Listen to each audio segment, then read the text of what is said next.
Bonjour, c'est le vôtre, le révérend Edé Bolondo.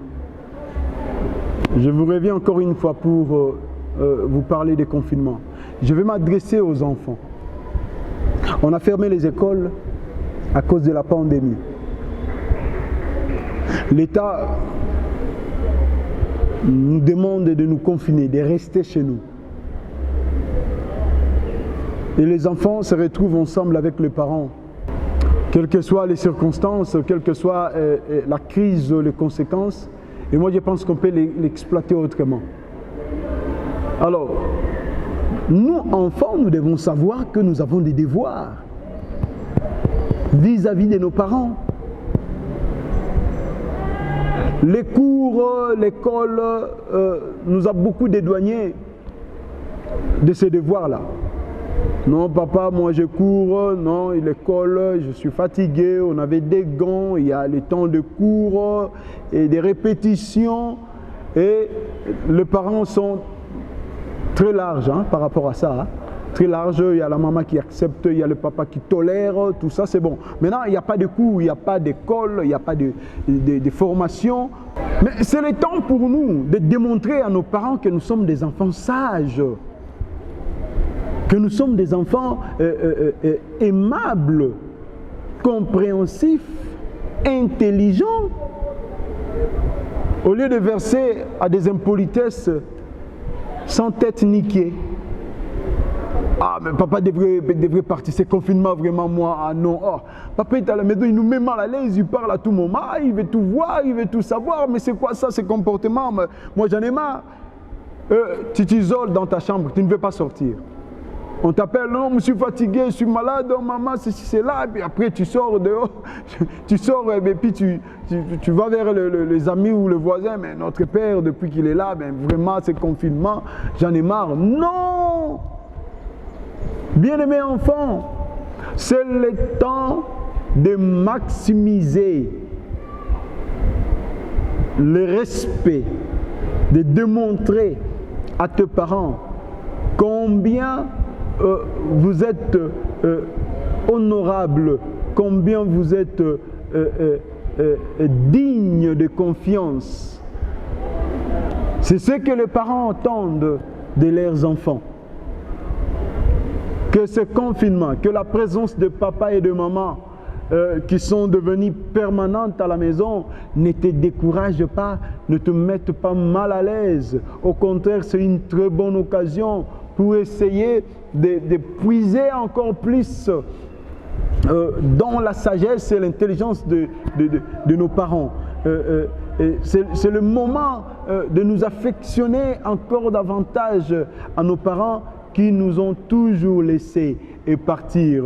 Souvent, ils rentrent très tard. On n'a pas le temps de discuter. Souvent, oui, on le verra. Oui, tu en parles avec ta maman. Et je dois partir.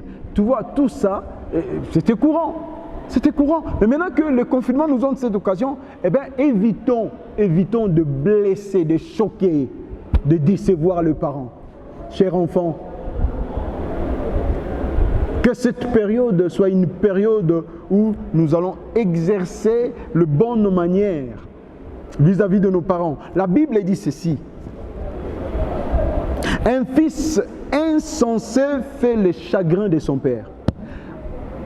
Chers enfants, ne soyez pas insensés. Ça fait mal à nos parents. Ça donne du chagrin à nos parents. Et ça donne aussi de l'amertume de celle qui l'a enfanté. Je réponds, un fils insensé fait le chagrin de son père et l'amertume de celle qui l'a enfanté. C'est-à-dire, tu touches ton père et ta mère directement. Quelle désolation. Ne soyez pas insensés. On risque de manquer la bénédiction de Dieu. Parce que la Bible nous recommande d'honorer nos parents. Honore ton père et ta mère. Ça, c'est une recommandation avec promesse de prolongement de la vie et de bénédiction. N'oubliez pas, chers enfants. La Bible dit encore dans le livre des Proverbes, 29, 15.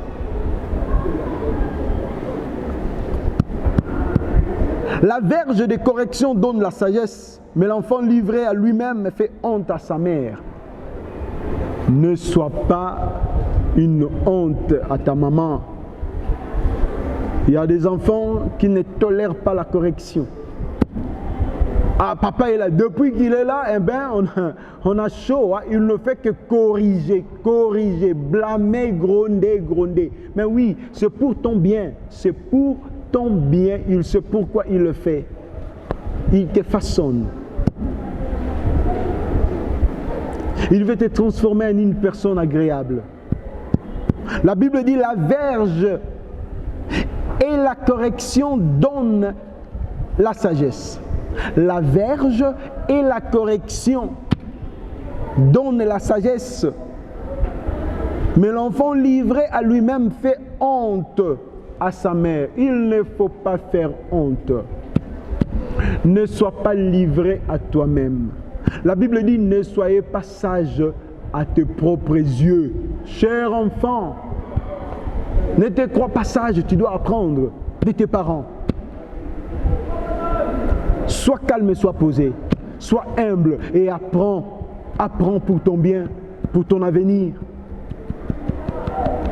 La présence de papa dans le confinement, c'est une richesse pour toi. La présence de maman dans ce confinement, c'est une richesse pour toi. Exploitons donc ces deux présences pour nous construire moralement, intellectuellement et spirituellement. Pour terminer, nous prenons Proverbe 19.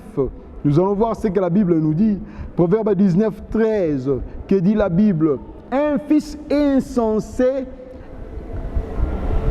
est une calamité. Oh là là, pour son père. Calamité. C'est un dégât, un désastre, une pandémie. Parce qu'on ne veut pas acquérir la sagesse de parents. Demain, tu seras parent, cher fils. Demain, tu auras le même devoir pour tes enfants. Qu'est-ce que tu donneras à ton tour parce qu'on ne donne que ce qu'on a? Maintenant que tu refuses de recevoir de tes parents, maintenant que tu refuses d'être transformé, formé, éduqué, coaché par tes parents, qu'est-ce que tu donneras à tes enfants? Un fils insensé est une calamité pour son père. Ça, c'est la partie A de ce verset. Il y a aussi la partie B, mais qui ne concerne que le maman. Et chère maman, et la Bible dit ici, et les querelles d'une femme sont une gouttière sans fin. Les querelles, il faut éviter les querelles. Ça, c'est pour les mamans. Mais je suis là pour les enfants. Chers enfants, voilà ce qu'il faut retenir. Exploitons les confinements pour gagner de la présence de nos parents. Que Dieu vous bénisse. N'oubliez pas de liker, de partager ces vidéos et d'activer aussi la notification. Que Dieu vous bénisse.